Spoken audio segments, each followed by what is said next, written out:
शांत प्राज्ञवरो वक्ता गच्छाधीश सुसंयमी सूरीश्वरो गुणाब्धिस्या संगवृद्ध्यैष दोद्यमी अज्ञानतिमिरान्धानां ज्ञानाञ्जनशलाकया नेत्रमुन्मीलितं येन तस्मै श्रीगुरवे नमः।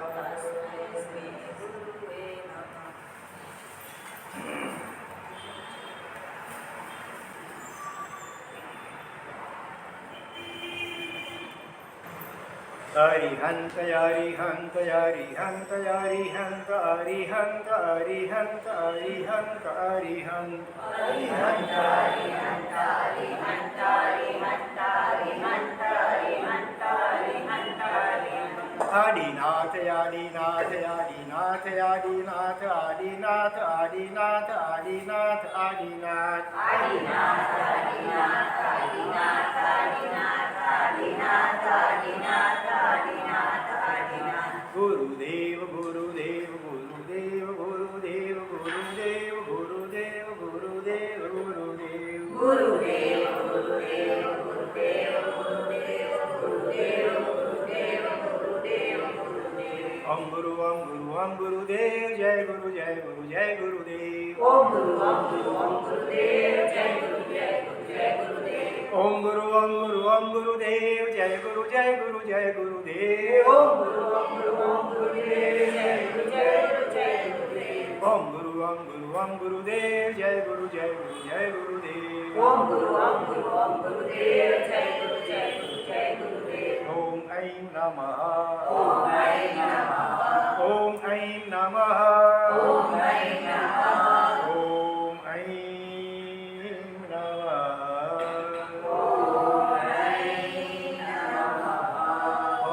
नमो नारायण ओम ह्रीं नमो नारायण ओम ह्रीं नमो नारायण ओम ह्रीं नमो नारायण ओम ह्रीं नमो नारायण ओम ह्रीं नमो नारायण प्रभु एवो अवसर मारो क्यारे आवसे प्रभु एवो अवसर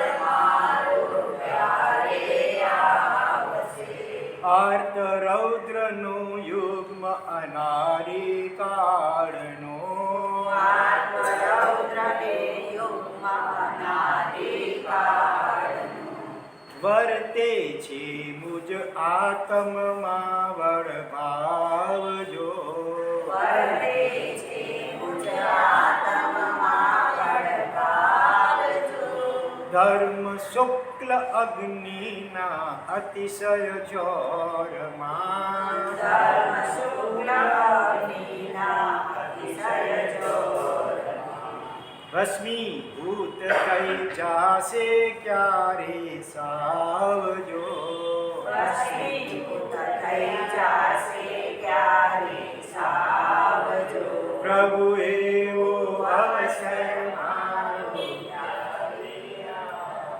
प्रभु एवो अवसर सौनो क्यारे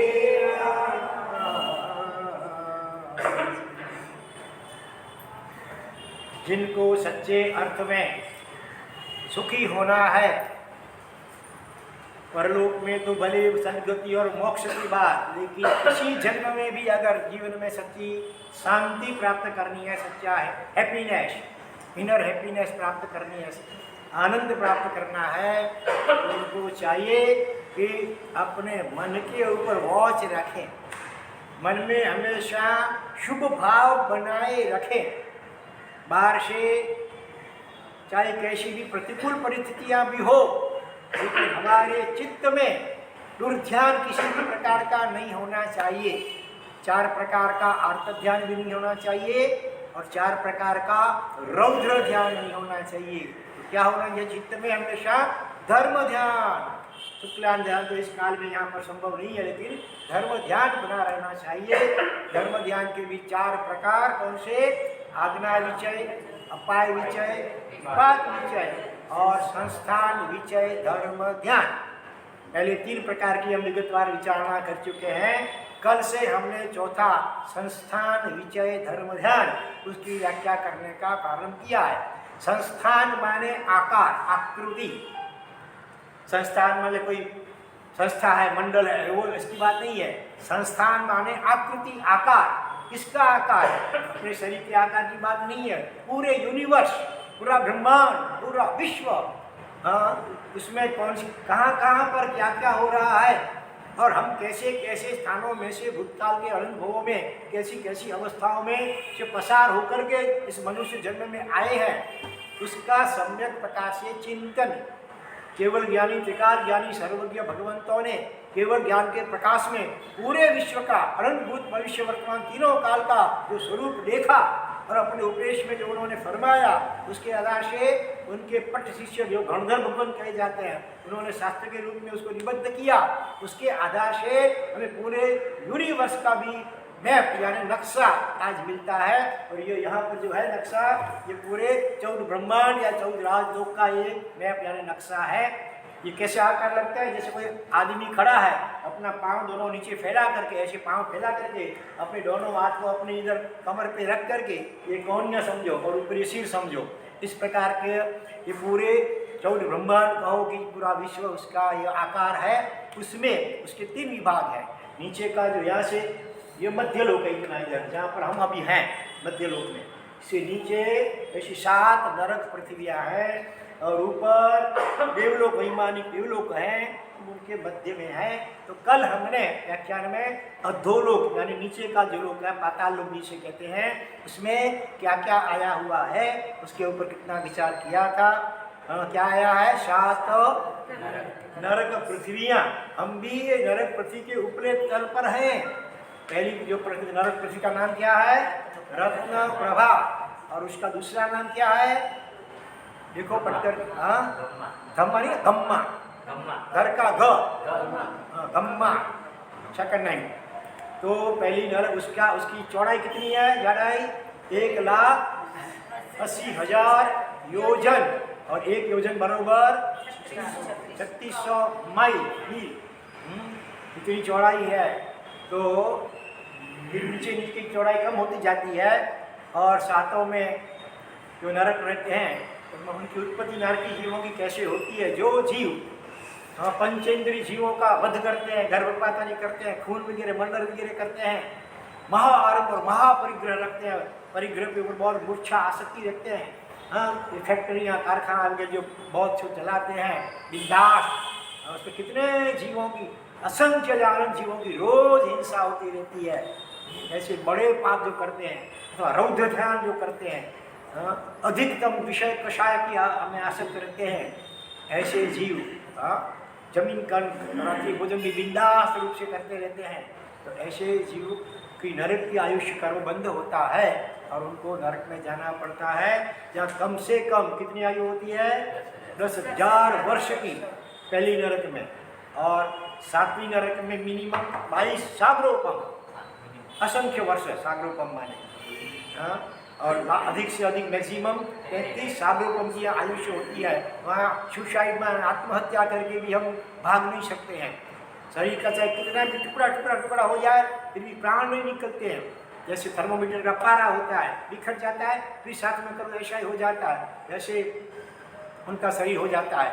वो शरीर में खून मांस वगैरह नहीं होते, अलग ही प्रकार का वैक्रिय शरीर।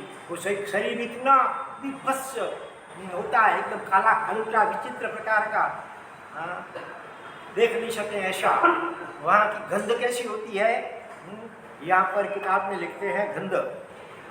टोटल 49 7 नरकों में 49 प्रतर होते हैं।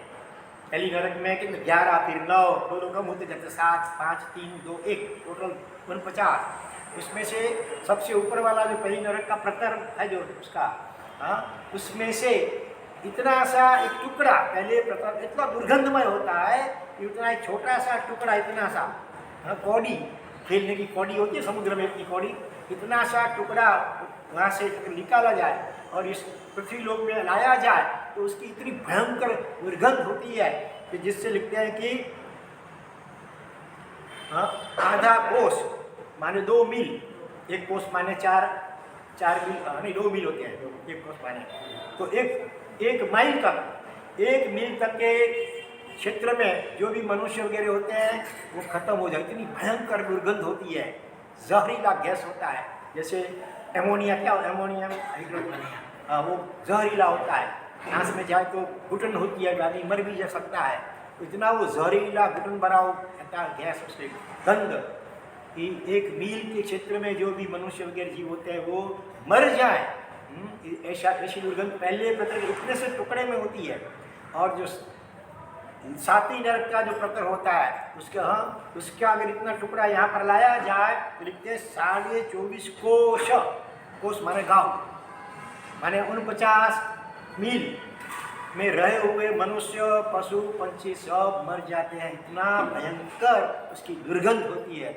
और ऐसी दुर्गंध भरी स्थिति में हमें असंख्य वर्षों तक कंपल्सरी रहना ही पड़ता है।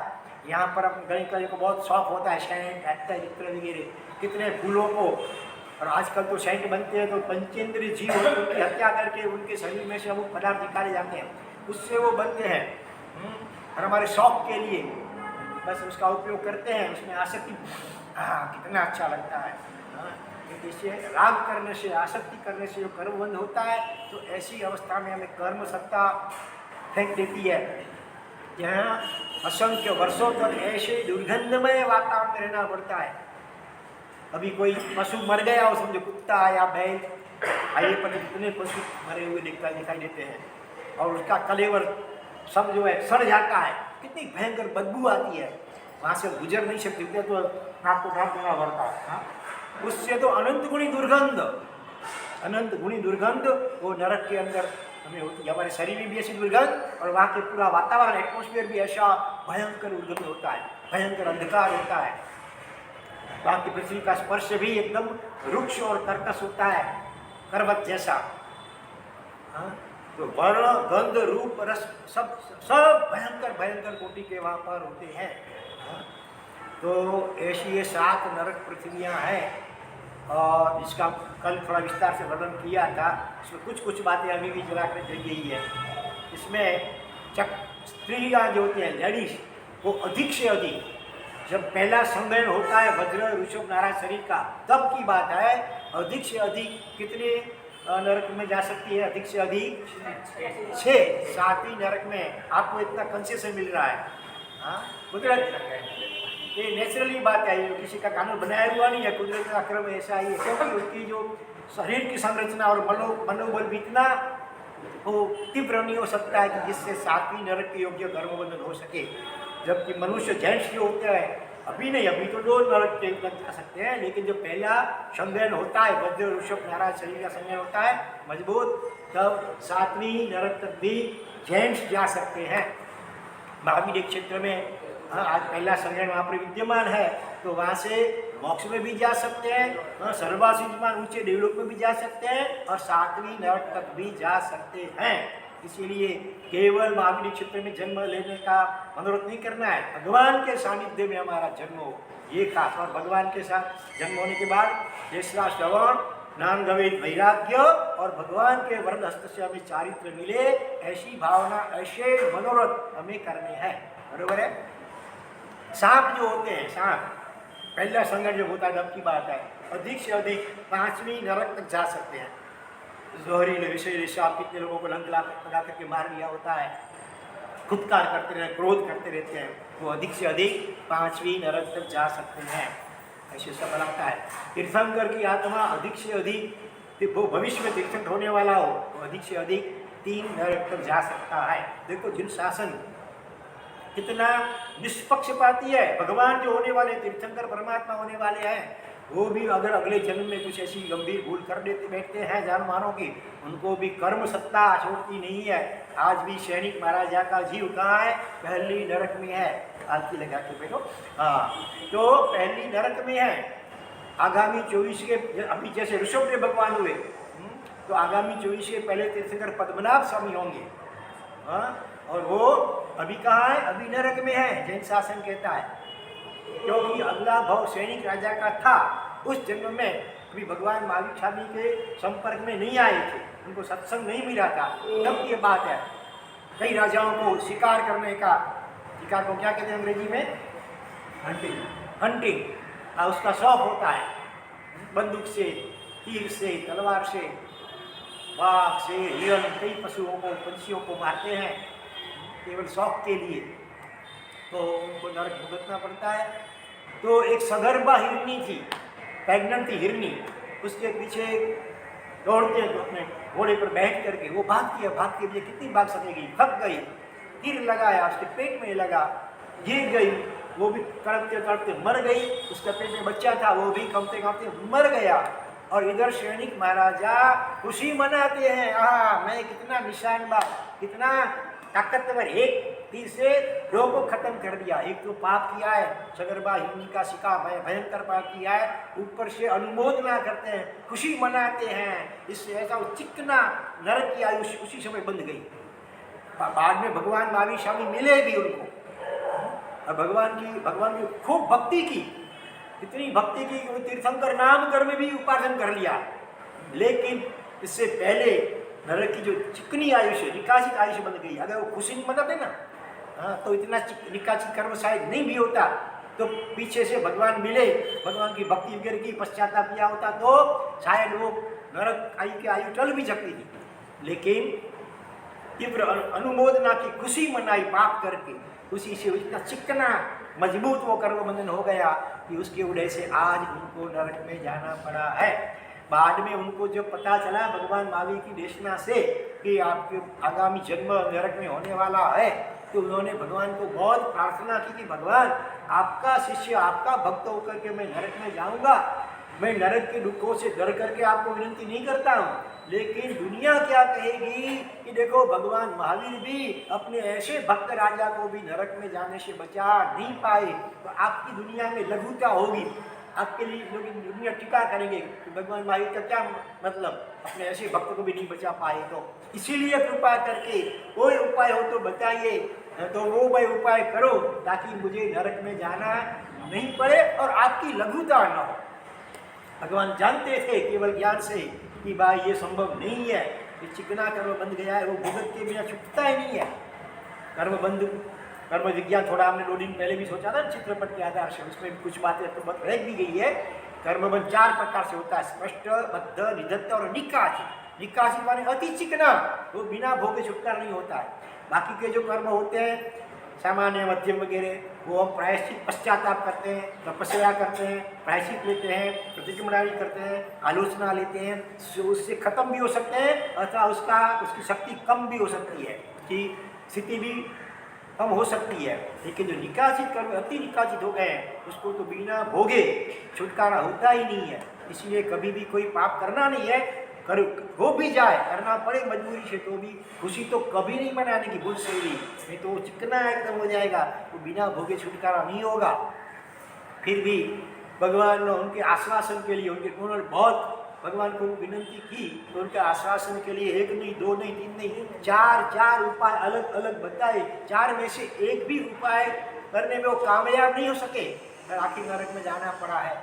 उसमें से कितने लोग तो आप जानते हैं, कुछ नए लोग भी हैं, इसीलिए रिपीट कर रहा हूँ कि पहली बात यह कही कि देखो आपके राज्य में एक कसाई है, कसाई समझते हैं, जो जीवों को काटते हैं बुचड़ खानों में, क्या करते हैं उसको, स्लॉटर। हाँ, तो वो हर रोज 500 भैंसे मन पाड़ा उसकी कत्ल करता है।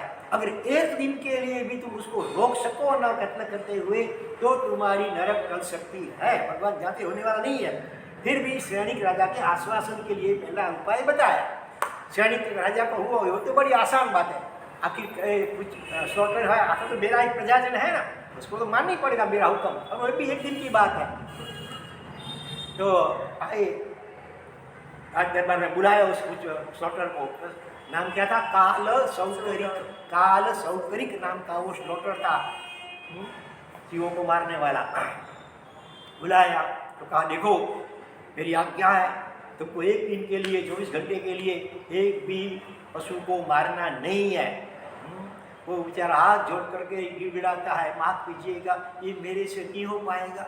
अरे ये क्यों नहीं हो पाएगा, एक दिन तुमको तो इसके लिए जितना पैसा चाहिए वो खाने का जो चाहिए वो दे देते हैं, फिर क्या है, मेरा ये व्यसन हो गया है, इसके बिना मुझे चैन ही नहीं पड़ता है, मुझे कुछ न कुछ हो जाता है। इसलिए आप दूसरा जो भी कहे, एक दिन बिना खाए रहना है तो वो मैं रहूँगा, ऋषि को आज्ञा करेंगे तो मैं पालन करूँगा, लेकिन ये मुझसे नहीं हो पाएगा।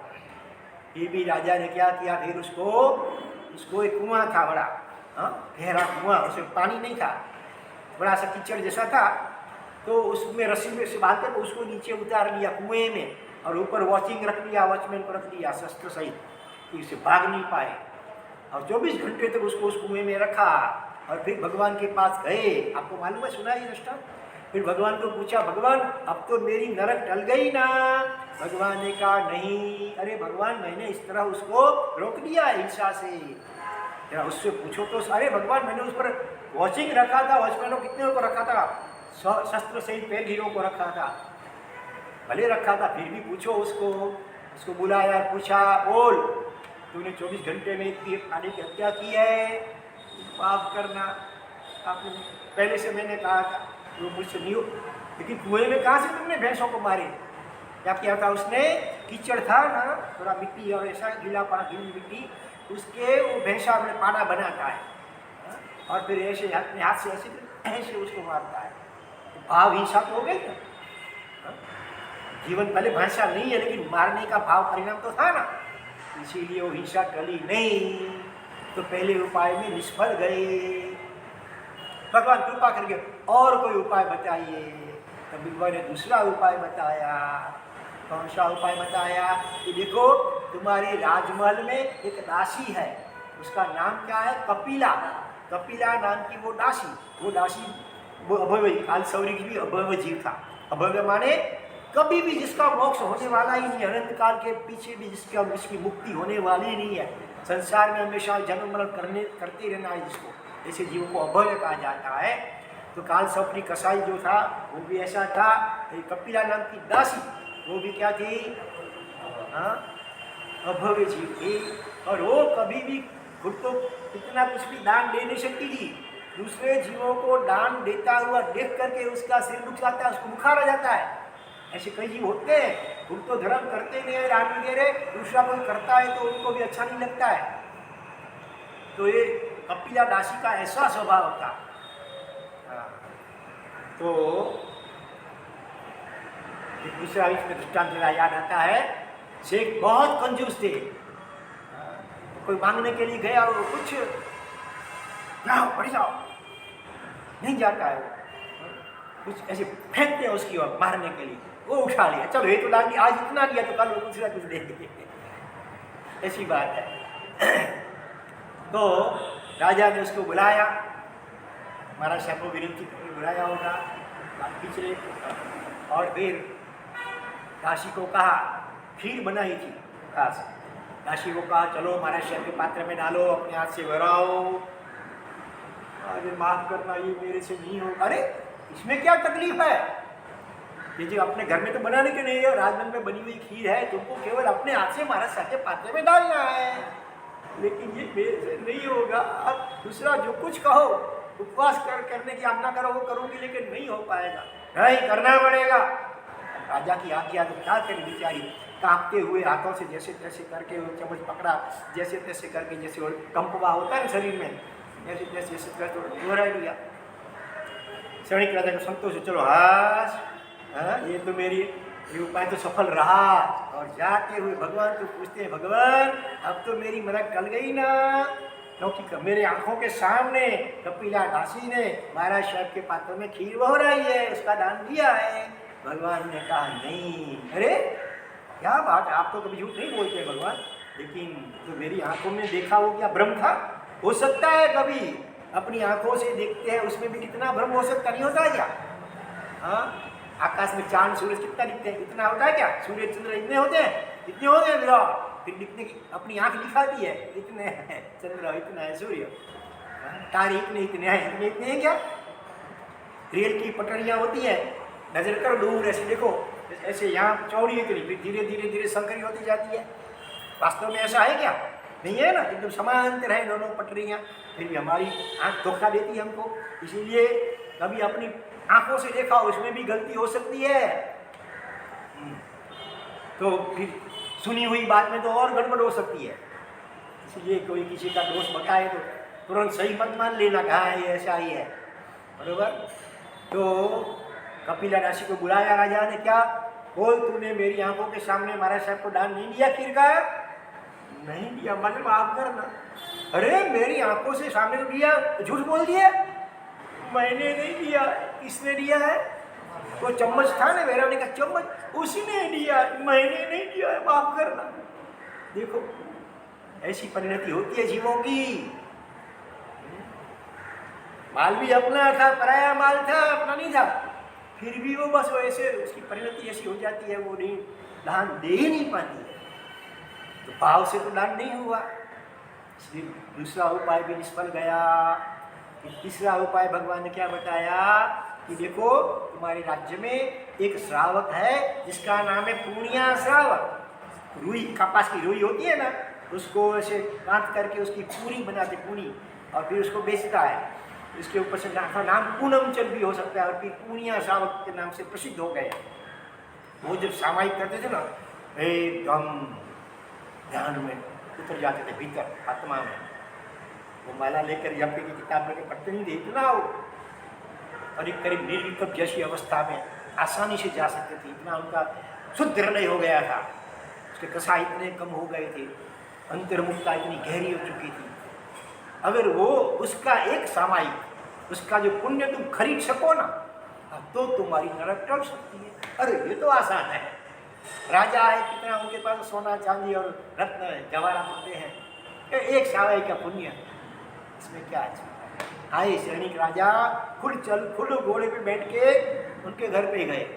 आज करना बुलाया नहीं, उनको इतनी चटपटी थी कि जल्दी से जल्दी मैं मेरी नरक को टाल दूँ, और वो आएगा तो धीरे धीरे आएगा, टाइम लगेगा, देरी होगी, सिर्फ मैं ही पहुँच जाऊँ जल्दी। घोड़े पर बैठ करके पहुँच गए उनके घर।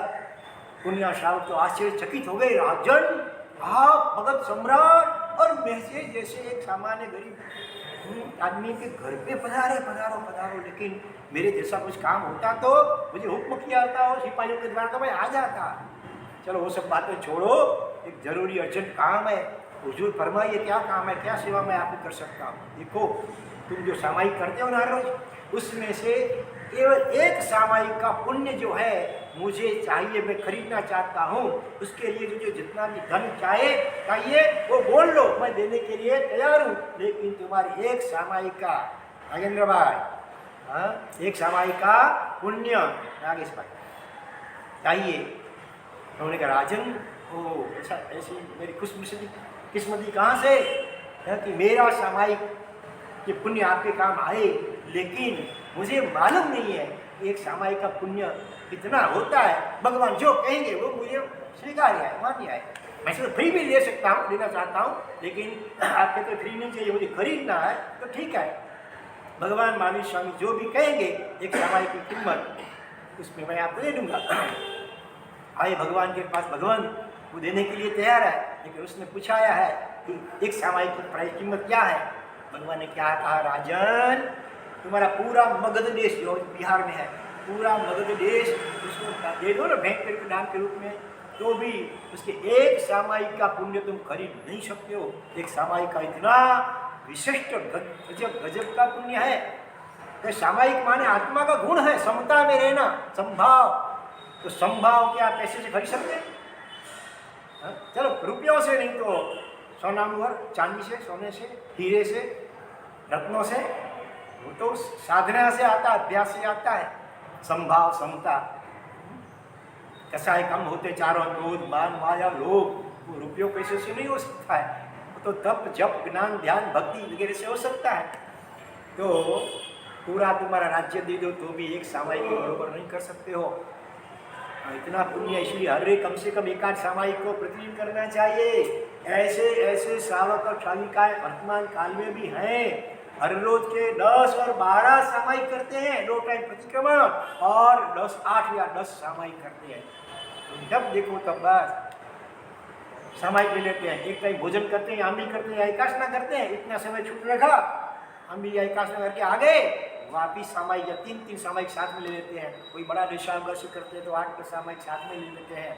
ऐसे ही करते करते करते 10-12 सामायिक हर रोज करने वाले श्रावक और श्राविका भी नाम बोल रहा हूँ लेकिन है ना। तो एक सामायिक का पुण्य कितना होता है, इसके लिए आप लोग सामायिक पारते हैं ना, उसमें कथा आती है, धीर से लखम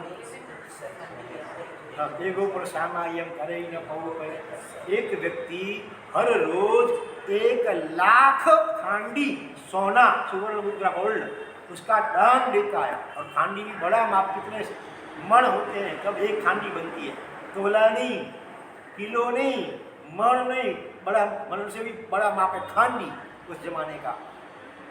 1,00,000 खांडी सुवर्ण का दान कोई देता है, और दूसरा आदमी एक सामायिक भाव से करता है, अपने जैसा नहीं, व्यवस्थित भाव से करता है, पुण्य श्रावण जैसा है, तो उतना दान भी एक सामायिक के बरोबरी में नहीं आ सकता है, ऐसा इस श्लोक में कहा है। इसके ऊपर भी एक दृष्टांत आता है, शायद आप लोगों ने कम सुना होगा वो दृष्टांत। एक नगर में एक सेठ थे और उनके पास कोई ऐसी सिद्धि थी, सुवर्ण पुरुष भी आते थे पहले के ज़माने में, पूरा सोने का है, उसका कोई भी हाथ पाक कितना चाहिए काट लो और वापिस वो वैसे का वैसा हो जाता सोने का अपने आप, ऐसे होता था पहले। तो उनके पास भी कुछ न कुछ ऐसा होगा, ऐसा सुवर्ण सिद्धि रस भी आता है, कितना भी लोहा हो चाहे, एक दो बूंद खाली उसके ऊपर डाल दो ना लोहे के ऊपर सुवर्ण सिद्धि रस की, तो सब पूरा सोने का बन जाता है। ऐसा आ जाए तो रस, इससे भी बढ़कर धर्म का रस है भाई, हाँ, जिनवाणी का रस है। और लोहे जैसे हमारी आत्मा है, उसको कथी को कंचन क्या रत्न हीरा बना देती है, ऐसी जिनवाणी है, उसका रस है। तो हाँ, तो उसके पास कुछ ऐसा होगा, इसलिए वो हर रोज 1,00,000 खांडी सोने का दान देते थे। आज वर्तमान में भी एक श्रावक हो गए, अभी 1-2 साल हुए उनके स्वर्गवास को, हर रोज का कम से कम 5 लाख रुपयों का दान, वो भी वाइट का, ब्लैक का नहीं, उनकी इनकम इतनी थी, वाइट का 5 लाख रुपयों का दान हर रोज देते थे।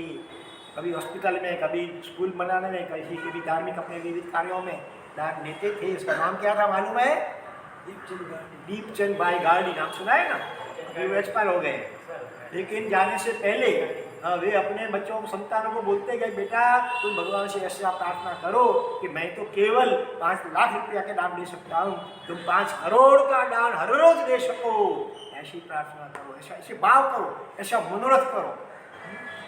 तो ऐसे वर्तमान काल में जब ऐसे श्रावक हो गए हैं, वस्तुपाल, तेजपाल, भूतकाल की बात है, वो भी करोड़ों अरबों रुपयों का जगुस्वर दातार ने कितना दान दिया अनाज का दुष्काल के समय में। तो 1,00,000 खांडी सोने का दान हर रोज देते थे सेठ। लेकिन जीव सावधान नहीं होता है, तो मोह राजा क्या करता है, हम कितना भी धर्म करते हैं उसके ऊपर पानी फेर देता है। तो क्या हुआ, दान का अहंकार भीतर में, मेरे जैसा दानी कोई नहीं, अहंकार के कारण दान का फल एकदम कम हो जाता है, उसका अनुबंध कभी पाप का हो जाता है। पाप पुण्य होता है लेकिन पापानुबंधी वो पुण्य हो जाता है, अहंकार जीव करता है। और उनके सामने एक वृद्ध महिला, एक माँ जी जोशीमा रहते थे, वो हर रोज बड़े प्रेम से सामायिक करते थे, दिन में जितना हो सके उतना सामायिक करते रहते थे। एक बार संजोग से ऐसा हुआ, इधर शेठ की तबीयत बरोबर नहीं थी, वो दान नहीं दे सके, उधर माँ जी की तबीयत ठीक नहीं थी, तो वो सामायिक नहीं कर पाई। और दूसरे दिन या 2 दिन के बाद दोनों जब मिले, दोनों ने अपने अपना दुख रोया। जेठ ने कहा, माँ जी ने पहले सामान्य बातें हुई, औपचारिक बातें, उसके बाद माँ जी ने कहा, अरे क्या करूँ, मेरी तबीयत ठीक थी, मेरा सामायिक शुरू है। अरे दोषी, अरे सामायिक में क्या धरा रखा है, कपड़े का टुकड़ा है, इसके ऊपर बैठ के मुक्ति का टुकड़ा, ऐसे कपड़े का टुकड़ा, ऐसे ऐसे किया, इसमें क्या है, ऐसे ये भी क्या धर्म होता है? धर्म तो मैं करता हूँ, रोज कितना दान देता हूँ, 1,00,000 खांडी सोने का, तो तू ऐसा कुछ कर दिया? सामायिक में क्या धरा रखा है? तो क्या हुआ, अहंकार, अपने दान का अहंकार और सामायिक धर्म का अपना तिरस्कार हुआ, ये अजीर्ण हुआ दान का, बचा नहीं दान उसको। तो उसके प्रभाव से क्या हुआ, अगले जन्म, उसी समय से आयुष्य बंद हो गया होगा, अगले जन्म में वो हाथी बना, तिर्यंच पशु बना। सेठ रोज का 1,00,000 खांडी सोने का दान देते हुए भी अहंकार के कारण उसके फल को हार गया और पशु बना, वो भी राजा का, भले पट्टहस्ती बना है, मुख्य हाथी राजा का। और वो जो जोशीमा थी वृद्ध महिला, वो क्या बनी, राजकुमारी बनी है, उसी नगर के राजा की पुत्री राजकुमारी बनी है। और एक बार ऐसा हुआ, वो जो श्रेष्ठ हाथी बना है वो अपने जिनका महल था या बंगला जो भी या हवेली होगी साथ में मंजिल की, उसके पास से गुजर रहा है और अपने पूर्व जन्म का ये आवास को देख करके उसको हुआ, अरे ये तो मैंने कभी देखा है। ऐसे सोचते सोचते कुछ समय के लिए वो ट्रांस में चला गया और उसने अपना पूर्व जन्म देखा। आप लोग मानते कि नहीं मानते पूर्व जन्म होते हैं? हाँ, ये लोग मीठा तो परलोक किसने मीठा, ऐसी बात नहीं है। अनंत अनंत भाव करते आए हैं। आजकल हिप्नोटिज्म के द्वारा भी ये सिद्ध होता है और जाति स्मरण ज्ञान कितने बच्चों और बड़ों को भी होता है।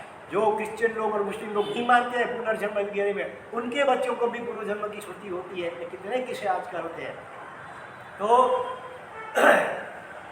उस हाथी को भी अपना पूर्व जन्म याद आया, उसको बड़ा पश्चाताप हुआ, अरे इतना मैंने दान दिया फिर भी मैं पशु योनि में गया, अरे हाँ मैंने अहंकार किया, बहुत गलती की। और अपना ये उनके ऊपर आसक्ति थी, अपने निवास बंगले के ऊपर था, हवेली के ऊपर, तो वहाँ से चलता नहीं आगे बैठ गया वहीं पर और आँख में से आंसू निकल रहे हैं, हाथी के भी आँख में से।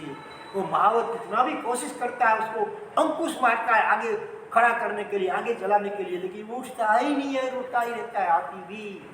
तो चारों ओर ये बात फैल गई नगर में, अरे राजा का पट्ट अस्थि चलता नहीं है, बैठ गया, क्या देखने के लिए कई लोग आ रहे हैं। उसमें वो राजकुमारी भी आ गई है और राजकुमारी भी ने उसने भी अपना सामने मकान था जो पुराना अगले जन्म का, वो देखा। वो देखते हुए उसको भी हुआ, अरे हाँ मैंने कभी देखा है, कब देखा है, ऐसे करते करते होता है। कभी कभी कोई व्यक्ति को मिलते हैं कितने सालों के बाद तो तुरंत ख्याल नहीं आता, होता है शायद कहीं देखा है, कहाँ देखा है, ऐसे याद करते करते अचानक ट्यूबलाइट मगज में होती है, हाँ हम लोग नाला सोपारा में इतने साल पहले मिले थे, बरोबर, ऐसा होता है। तो राजकुमारी को भी अपना पूर्व जन्म याद आया, उसको ये भी ख्याल आ गया ये सेठ हाथी है, सेठ का जीव है। और वो राजकुमारी ने उस हाथी को एक श्लोक सुनाया। क्या श्लोक था? उठ सिद्धि मम भंत कर करी हुओ दान वसेना हूँ सामाय राय धुआ बहु गुण समय। अर्थात ये सेठ जी खड़े हो जाओ, हाथी को बोल रही है राजकुमारी, सेठ जी खड़े हो जाओ, देखो आपने इतना दान दिया फिर भी अहंकार किया तो हाथी बनना पड़ा, पशु बनना पड़ा। और आप कहते थे तेरे सामायिक में क्या रखा है, तो सामायिक का पुण्य देखो कि आज मैं राजकुमारी बनी हूँ।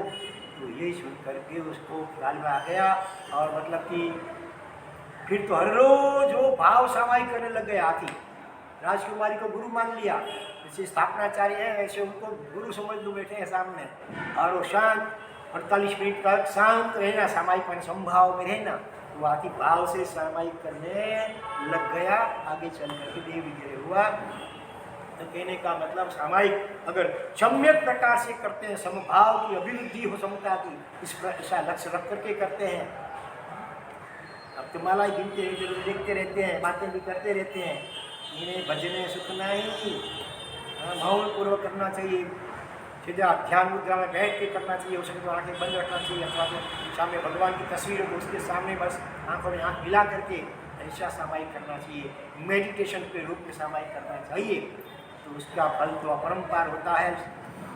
तो भगवान ने कहा हे सैनिक पूरा राज्य दे दो तो भी सामायिक का पुण्य, उसके सामायिक का पुण्य तुम नहीं खरीद सकते हो। फेल हो गया तीसरे उपाय में भी। और लास्ट उपाय भगवान ने कहा अगर तुम एक दिन के लिए भी भाव से नवकाशी का प्रत्यक्षान कर सको, नवकाशी माने सूर्य उदय होने के बाद 48 मिनट्स आफ्टर सनराइजिंग, 48 मिनट के बाद ही कुछ खाना पीना, इससे पहले ब्रश भी नहीं करना, नाखून भी नहीं करना, कुछ नहीं करना। उसको नमस्कार से आज जमीन पे लगा करके नवकार मंत्र बोल करके वो कुछ खान को पाते हैं, इसलिए नवकारशी नमस्कार सहित कहा जाता है। सैनिक राजा का कोई ऐसे कर्म का उदय था, अभिवृद्धि कर्म का उदय, इतना भी वो नहीं कर पाते थे। आजकल भी कई ऐसे लोग होते हैं, बैड टी माने खराब चाय नहीं, बैड माने पथारी। हाँ, जब तक चाय चिंतामणि देवी वो नहीं मिलती है तब तक कतारी में से पलंग से नीचे उतरने का शक्ति नहीं आती है। ऐसे होते हैं ना, उठ करके सबसे पहले चाय चाहिए, बाद में कुछ स्फूर्ति आती है, नीचे उतरते हैं। ऐसे कई होते हैं सैनिक राजा। कब ऐसा क्यों होता है? कोई तब करता है, उसकी टीका करते हैं, निंदा करते हैं, मस्करी करते हैं, उपहास करते हैं, अंतराय डालते हैं तब करने में, तो अपना ऐसा अंतराय हो जाता, कर्म बन जाता है कि छोटा सा भी तप नहीं कर पाते हैं। और देखो अपने सामने ये महाराज बड़ी उम्र में दीक्षा ली, अभी तो 1.25 साल हुआ है, लेकिन 26वीं होली का कल उपवास था और आज में लगातार 27वीं होली साथ में चालू कर दी है। 2 होलियाँ साथ में 26 और 27, इतना 53 आदमी लोग उपवास इसमें टोटल होगा, इतना करते हैं। और कोई एक आदमी भी नहीं कर पाते हैं, एक आसना भी नहीं कर पा सकते हैं। अगले जन्म में जैसे हमने तब की आराधना की हो तो इस प्रकार का होता है, और तब की विराधना की हो, तपस्वी निंदा टीका की हो तो इधर छोटा सा भी तप नहीं कर पाते हैं, फिर दुखता है, एसिडिटी हो जाती है, चक्कर आने लग जाता है।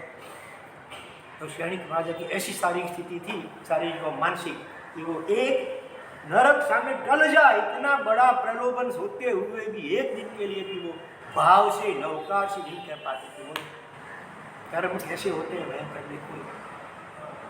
कभी भी किसी तपस्वी को अंतराय रूप नहीं करना। अपने परिवार में किसी की भावना है, मुझे आठ उपवास करना है, हम होली करनी है, मुझे वर्षितव करना है, खुशी से करो, हम तो नहीं कर सकते, हम तुम्हारी सेवा करेंगे, सहाय करेंगे, लेकिन खुशी से करो, ऐसे प्रोत्साहन देना चाहिए, अनुमोदना करनी चाहिए।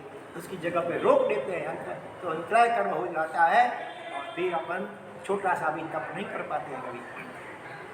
चारों उपाय फैल गए और आज वो प्रथम नरक में है। भगवान की इतनी भक्ति की कि तीर्थंकर नाम कर्म भी उपार्जन और निकासित कर लिया, फिर भी पूर्व में बंधा हुआ जो नरक की आयु, पाप की अनुमोदना करने से, हिंसा की अनुमोदना करने से, उसकी वजह से आज उन्हें प्रथम नरक में अभी दुख भुगतने पड़ते। लेकिन भगवान की भक्ति से उन्होंने जो शारीरिक सम्यक दर्शन प्राप्त किया है वो वहाँ भी अभी विद्यमान है। वो नरक के भयंकर दुख भी क्षमता से भुगत रहे हैं। दूसरे जीव तो आपस में लड़ते हैं, मारते हैं, काटते हैं, और नए कर्म भी बांधते रहते हैं। भगवान का जीव एक सम्यक दर्शन जो शाही के सच्ची समझ है, उसके बल से नरक के दुखों में भी वो समता रखते हैं। जीव तूने पाप किए हैं, अब तू समता से भोग ले, अब रोने चिल्लाने से कुछ नहीं होगा। ऐसे अपनी आत्मा को समझा करके शांत रहते, समता में रह सकते हैं। तो कहने का मतलब ये नरक की बातें कोई कपोल कल्पित नहीं है, कोई उपजाई हुई ऐसी काल्पनिक बातें नहीं है, वास्तविक है। भगवान उनकी आत्मा भी नरक में गई, ये बातें जैन शास्त्र में क्यों कहते हैं? जैसा देखा है ज्ञान के प्रकाश में, ऐसा होने हमें क्या है। लक्ष्मण जी की बात पहले हो चुकी है, वो भी अभी चौथी नरक में है। और इंद्र, सीतेंद्र 12वां देवलोक का इंद्र बचाने गया, लेकिन नहीं बचावे, भी बाहर निकाल सके। चक्रवर्ती की आत्मा भी 7वीं नरक में, वो चक्रवर्ती शुभम और ब्रह्म चक्रवर्ती। मम्मण सेठ भी 7वीं नरक में है। मम्मण भगवान महावीर के समय में हो गए, जिनके पास कितनी संपत्ति थी। सैनिक राजा मगध सम्राट, उससे भी उनकी संपत्ति से भी ज्यादा संपत्ति थी। 2 बैल थे, सोने के बैल भाई, किसी के पास सोने का इतना सिंह जितना है लकड़ी, तो वो भी रत्न से और हीरे से जड़े हुए थे। केवल एक में लगाना बाकी था, हीरे रत्न हीरे। इतना होते हुए भी कितनी भयंकर मूर्छा, आसक्ति, न ठीक से कुछ खाता न खाने देता, न सरकार कुछ पहनता न पहने देता, और मर के अभी कहाँ है? 7वीं नरक में, जहाँ मिनिमम 22 सागरों की आयु और मैक्सिमम 33 सागरों की आयु होती है। देखो धन संपत्ति वहीं रह गई, और उसकी आसक्ति के कारण 7वीं नरक के भयंकर दुख भुगतने पड़ते हैं। ऐसे और भी कई उदाहरण हैं। अच्छों को भी साथ नरकों में जाना पड़ता है। इसीलिए ये सारी बातें के ऊपर भगवान ने बताई है, श्रद्धा रखें और ऐसे कोई बड़े पाप न करें जिनकी वजह से नरक में जाना पड़े। अगर कोई पाप हो भी गए हो अज्ञान अवस्था में, जब तक वो कर्म उदय में नहीं आए हैं तब तक पश्चाताप करके क्या ले लें, आलोचना प्रायश्चित ले लेंगे तो कर्म या तो खत्म भी हो सकते हैं अथवा उनकी शक्ति एकदम रिड्यूस कम हो जाती है। ठीक है, तो ये अधोलोक की बात અને अपने बात चल रही है संस्थान विचय धर्म ध्यान, पूरे विश्व का ये स्वरूप ऐसा है। हाँ, उसमें हम सातों नरक में हम आप सभी अनंत बार उत्पन्न हो चुके हैं। हाँ, फिर भी अभी पता याद नहीं आ रहा है, देखिए भगवान याद दिला रहे हैं कि भाई तुम सभी नरकों में जाके आए हो, भयंकर दुख भुगते हैं। और तब तो कई बार संकल्प किया था अभी कोई पाप नहीं करूंगा जिससे मुझे ऐसी स्थिति में आना पड़े, कि फिर वो जेल भूल जाता है। कई बार ऐसा होता है ना, कोई बीमारी हुई है और पीड़ा हो रही है तो वैराग्य, क्षणिक वैराग्य होता होगा, हे भगवान इससे मुझे बचा ले, जल्दी छुड़ा लो, तो मैं अभी कोई पाप नहीं करूंगा, अभी मैं रात्रि भोजन नहीं करूंगा, अभी मैं जमीन पर नहीं खाऊंगा, अभी मैं गुटखा नहीं खाऊंगा, अभी होटल में नहीं खाऊंगा। ऐसा ऐसा अच्छे विचार आते हैं, लेकिन जैसा तबीयत ठीक हो गया वापिस जैसे कुत्ते की पूंछ होती है ना टेढ़ी मेढ़ी, कितना भी सीधा करके उसको पकड़ के रखो दाड़ दो जमीन में 6 महीने के लिए, फिर बाहर निकल दो वैसी टेढ़ी की टेढ़ी। हमारी भी करीब करीब ऐसी स्थिति नहीं है, कई बार अनुभव होता होगा, नहीं हुआ है? जब कोई बड़ी बीमारी आती है, टाइफॉइड हो गया है तो कोरोना समझो आया होगा, तो वैराग्य के विचार आए होंगे, हे भगवान मुझे बचा लो, फिर मैं कभी ऐसे कोई बड़े पाप नहीं करूँगा, आपको मैं प्रॉमिस देता हूँ। वो सब प्रॉमिस वहाँ के वहाँ धरे रह गए, वापिस टेढ़ी की टेढ़ी।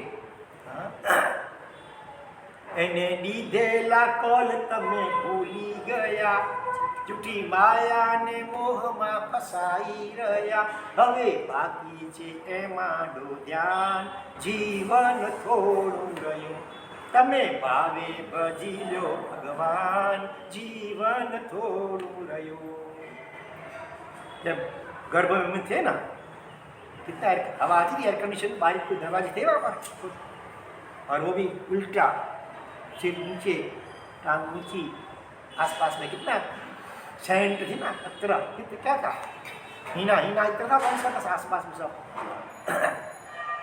ऐसी स्थिति में रहे थे कितना, 1-2 दिन, 1-2 घंटा। व्याख्यान में जरा सी गर्मी होती है कभी तुरंत बंदा फटाफट चालू कर देते हैं, 1-2 नहीं जितने होते कर लेते हैं, और व्याख्यान पूरा होता है बिना बंद किए चले जाते हैं। कितनों की ऐसी स्थिति होती है। अभी तो सर्दी के दिन है, गर्मी के दिनों में देखो मजा, अच्छा नहीं आएगा या नहीं है कि पंखा, आजकल तो नहीं, दोपहर में कितने जगह पंखे हो गए, लग गए हैं, उसका मिस यूज होता है। इस प्रकार से विवेक रखना चाहिए सब चीज, घरों में भी पंखा न हो तो अच्छा, हो तो भी उसमें विवेक, जैसे काम हो गया तुरंत उसकी जहना कर दो।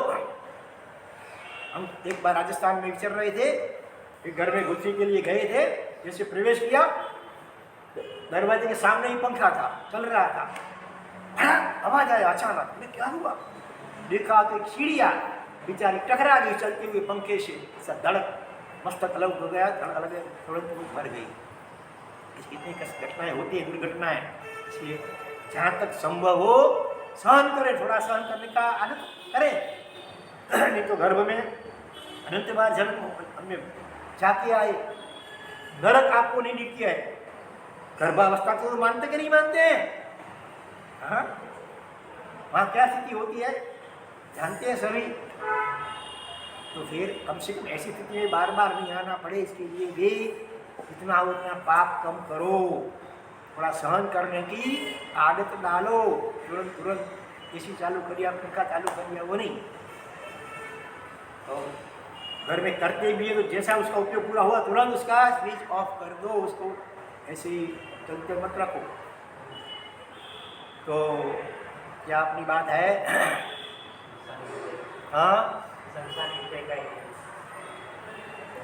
तो ये अधोलोक के अंदर 1 नहीं 2 नहीं 7 नरक पृथ्वियाँ हैं। जो लोग अधिक पाप करते हैं उनको यहाँ भुगतना पड़ता है। कल भी हमने सोचा था, क्या कहा था कि कोई व्यक्ति एक व्यक्ति का खून करता है, उसको भी कोर्ट तो ज़्यादा से ज़्यादा मृत्युदंड देती है, और हजारों लाखों को मार देता है, उसको भी केवल एक बार मृत्युदंड देता है।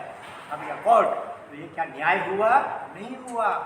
कुदरत में व्यवस्था सब है, जो ज़्यादा पाप करते हैं, हिंसा वगैरह, उसके लिए ये नरक पृथ्वियाँ हैं। कल आपने कुछ ने प्रश्न पूछा था कि मर करके परमाधामी जो है वो अनगोलिक मनुष्य बनते हैं, वहाँ से फिर वो नरकी के रूप में उत्पन्न होते हैं। तो क्या यही चक्र है? ऐसा नहीं है। नरक में से बाहर निकल सकते हैं। परमाधामी में अधिकांश अनगोलिक मनुष्य बनते हैं, वो फिर नरक में नरकी के रूप में उत्पन्न होते हैं। लेकिन नरक में से कोई तीर्थंकर भी बन सकता है, कोई सैनिक राजा की तरह, कोई मनुष्य, कोई पशु पक्षी भी बन सकते हैं। तो ये भी आउटलाइन है केवल नरक की। और 7वीं नरक में कितने रोग एक साथ उदय में आते हैं उसका भी वर्णन आता है। 3.5 करोड़ रोमराजी, उसको 1.25 से मल्टीप्लाई करो, गुणाकार करो तो कितना आंकड़ा, तो फिक्स आंकड़ा भी दिया हुआ है। 5 और 6 करोड़ नहीं, 5 करोड़ 68 लाख और 584, 5 करोड़ 68 लाख 99,000, 5 करोड़ 68 लाख 99,584 अप्रोक्सीमेटली कह दो 5 करोड़ और 69 लाख, क्योंकि 99,000 है तो करीब लाख पर साथ नहीं है, 68 का हो गया 69, 1 करोड़ एंड 69 लैक्स करीब एग्जैक्ट अप्रोक्सीमेटली। इतने रो 5 करोड़ एंड 69 लैक्स अप्रोक्सीमेटली, इतने रोग एक साथ उदय में होते हैं 7वीं नरक में। और वहाँ कोई डॉक्टर नहीं, वैद्य नहीं, हकीम नहीं, दवाई नहीं, एलोपैथी नहीं, होम्योपैथी नहीं, नेचुरोपैथी नहीं, कोई पथी वहाँ पर अनुखपति है। सहन करो बस, दूसरी कोई बात नहीं। कितना भी रोएंगे चिल्लाएंगे, कोई वहाँ आश्वासन देने के लिए भी आने वाला नहीं है। हाँ, वो तो होती है, काम निजरा भी होती है, लेकिन साथ में ये आत्मा रौद्र ध्यान के कारण नए कर्म भी कितने बंधन होते हैं। और एक बात यह है कि नरक की आयुष्य पूर्ण होने के बाद जीव दूसरे भाव में तुरंत नरक नहीं बनता और देव भी नहीं बनता। हाँ, मनुष्य अथवा तिरिंच गति, बरोबर है। इसी प्रकार देव भी होता है, जो देव की आयुष्य पूरी होने के बाद दूसरे तुरंत भाव में देव नहीं बन सकता है और नरक में भी नहीं जाता है देवता सीधा। हाँ, माया एक कोई भाव करके फिर भी वो देव बन सकता है, नरक में भी जा सकता है। नारकी भी नरक में से निकल करके मनुष्य या तिरिंच बन करके वापिस भी तीसरे भाव में नरक में भी जा सकता है, देवलोक में भी जा सकता है, तीर्थंकर भी बन सकता है, सब है। मनुष्य चारों गति में जा सकता है, देव का वायु का नहीं जाता मनुष्य।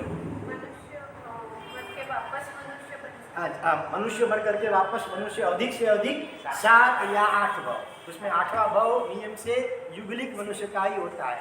और युगलिक आयुष्य पूर्ण होने के बाद देवलोक में ही जाते हैं, क्योंकि वो अल्प कसाई होते हैं। युगलिक क्षेत्र ऐसे होते हैं, ट्विंस जन्मते हैं और वही आगे चल करके पति पत्नी बन जाते हैं। और वहाँ 10 प्रकार के कल्प वृक्ष होते हैं देवाधिष्ठित, इसीलिए उनको कोई छीना झपटी करनी पड़ती, अन्याय अनिति कुछ करना नहीं, चोरी बोरी करनी, पाप नहीं करनी पड़ती ज़्यादा। अल्प कसाई होते हैं, मंद कसाई, इसीलिए वो देवलोक में जाते हैं। तो 7 या 8 वो अधिक से अधिक, वो तो रेयर केस में। और दूसरी एक बात भी समझनी जैसी है कि हम अभी पंचेंद्रिय मनुष्य के रूप में 5 इंद्रिय वाले जीव, तो बेइंद्रिय, तेइंद्रिय, चौरेंद्रिय और पंचेंद्रिय, इनको क्या बोलते हैं? त्रस जीव बोलते हैं। और पृथ्वी, पानी, वायु, अग्नि, वनस्पति, उनको स्थावर बोलते हैं। एक जगह स्टैटिक स्थिर है, अपनी इच्छा से हलन चलन नहीं कर सकते हैं।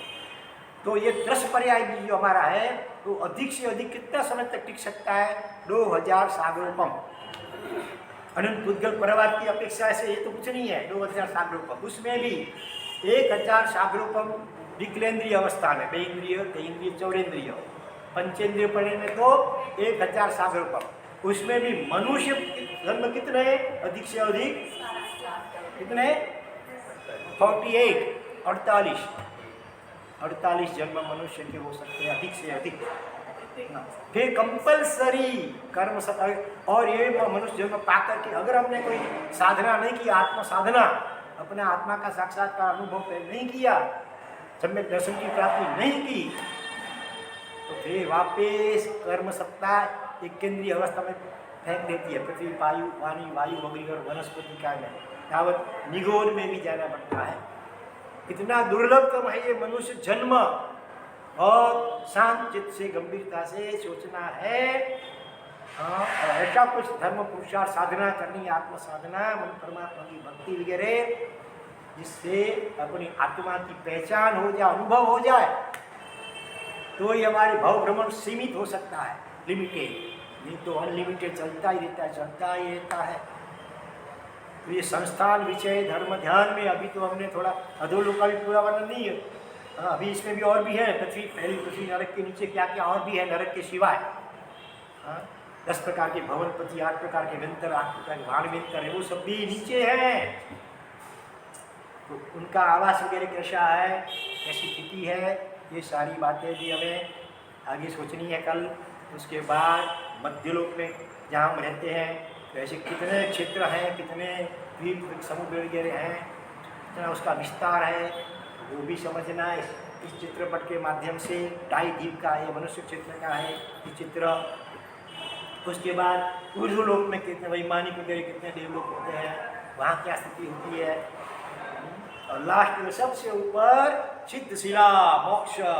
हाँ, ये अर्धचंद्राकार, अष्टमी के, वास्तव में दूज का चंद्र नहीं, अष्टमी के चंद्र का आकार का होता है सिद्धशिला, 45 लाख योजन प्रमाण। उसके ऊपर सिद्ध परमात्मा शरीरी हमेशा के लिए आत्मा के अनंत आनंद में निमग्न रहते हैं।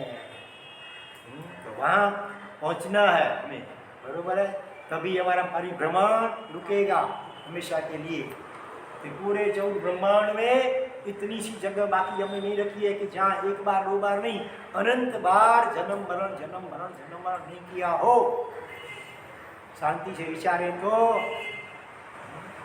इधर सुन के तो निकाल लेते हैं, तो वैराग्य हुए बिना रहे नहीं, और पाप करते हुए कांपने लग जाए, बिंदास पाप नहीं हो सकते। फिर बहुत दुर्लभ, रेयर चांस मिला है हमको, मनुष्य जन्म, उसमें भी जैन शासन की प्राप्ति, आत्मा को पहचानने के लिए और भाव भ्रमण को सीमित करने का, समाप्त करने के लिए अत्यंत दुर्लभतम ऐसा अनमोल अवसर हम सभी को मिला है। बार बार सम्यक चिंतन मनन, जिनवाणी श्रवण नियमित रूप से, परमात्मा की भक्ति भी नियमित रूप से करके हमें इस मनुष्य जन्म को सार्थक करना है। ठीक है, विशेष अग्रे वर्तमान जिनाज्ञा में कुछ भी बोला गया हो, हार्दिक इच्छामि दुक्कड़।